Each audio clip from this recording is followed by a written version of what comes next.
विक्रम ने जब पहली बार उस बंद गोदाम का ताला तोड़ा तो उसे अंदाजा नहीं था कि वह सिर्फ एक केस नहीं बल्कि अपने ही अतीत के दरवाजे खोल रहा है।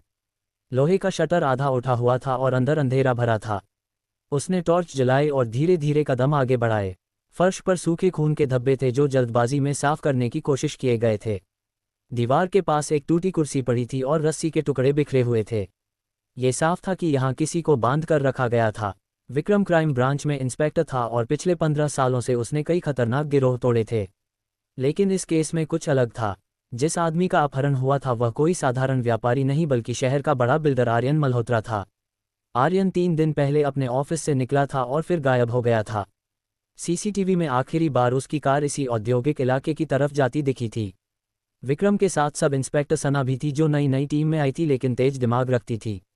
सना ने फर्श के पास झुककर कुछ देखा। उसे एक छोटा सा धातु का लॉकेट मिला जिस पर आर्क खुदा हुआ था। विक्रम ने लॉकेट हाथ में लेकर गौर से देखा। उसकी आंखों में एक पल के लिए पहचान की चमक आई और फिर वह शांत हो गया। सना ने पूछा कि क्या वह किसी को जानता है जिसका नाम आर्क से शुरू होता हो। विक्रम ने सिर हिलाकर कहा कि शहर में ऐसे सैकड़ों लोग होंगे।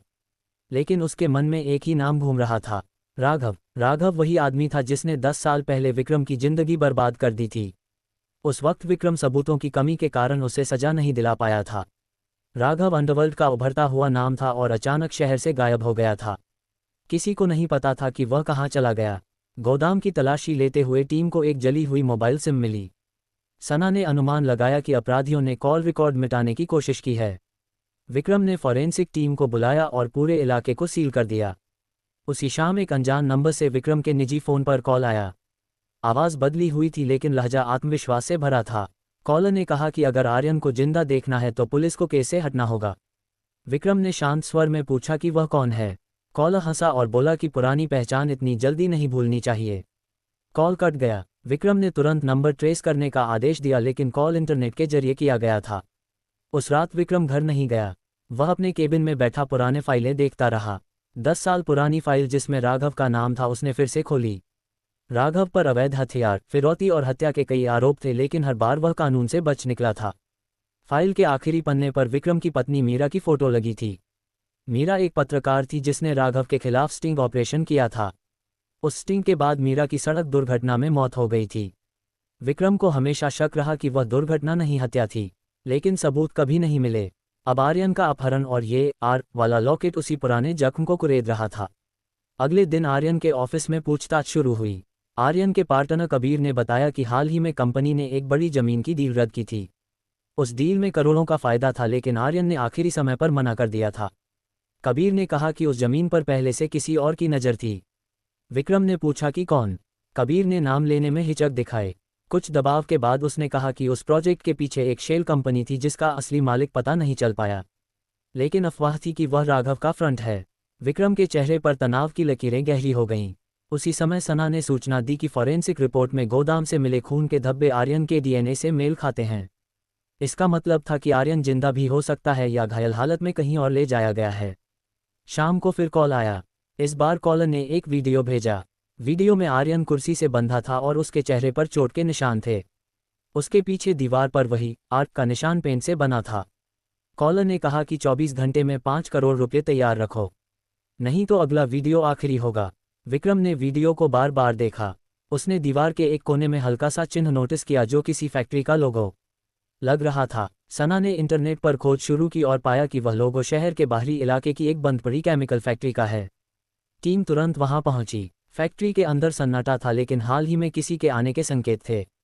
एक कमरे में कैमरे के स्टैंड के निशान मिले। स्पष्ट था कि वीडियो वहीं शूट हुआ था, लेकिन आर्यन वहां नहीं था। विक्रम को महसूस हुआ कि अपराधी हर कदम आगे सोचकर चल रहा है, जैसे वह विक्रम को खेल में उलझाकर आनंद ले रहा हो। उसी रात सना ने एक और जानकारी दी। आर्यन की कॉल डिटेल्स में एक नंबर बार बार आया था जो एक पुराने सिम पर रजिस्टर था। वह सिम मीरा के नाम से जुड़ा हुआ था। विक्रम के हाथ से फाइल गिर गई।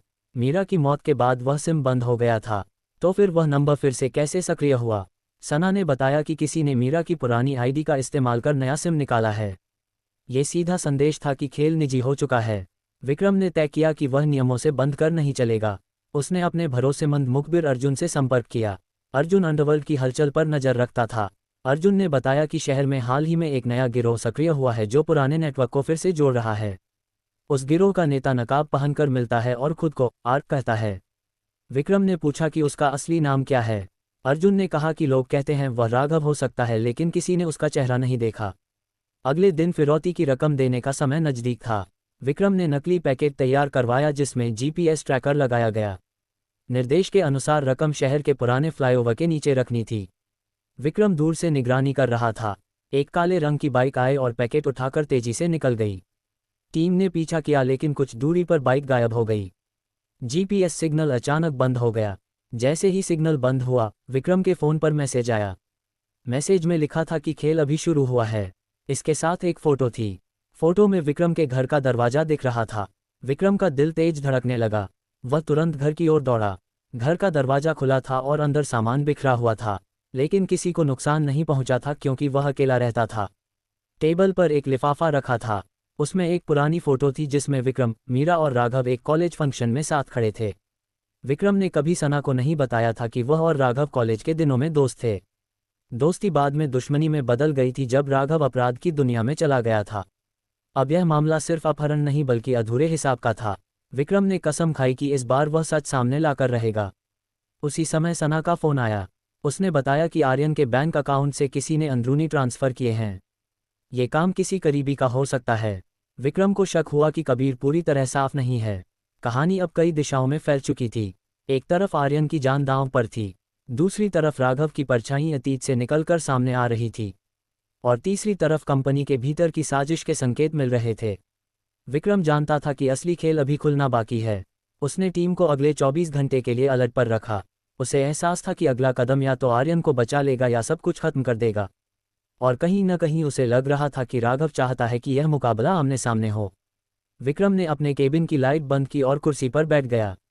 उसकी आंखों में अब डर नहीं बल्कि ठंडा गुस्सा था। यह सिर्फ एक केस नहीं रहा था, यह एक युद्ध था जो सालों पहले शुरू हुआ था और अब अपने सबसे खतरनाक मोड़ पर पहुंच चुका था।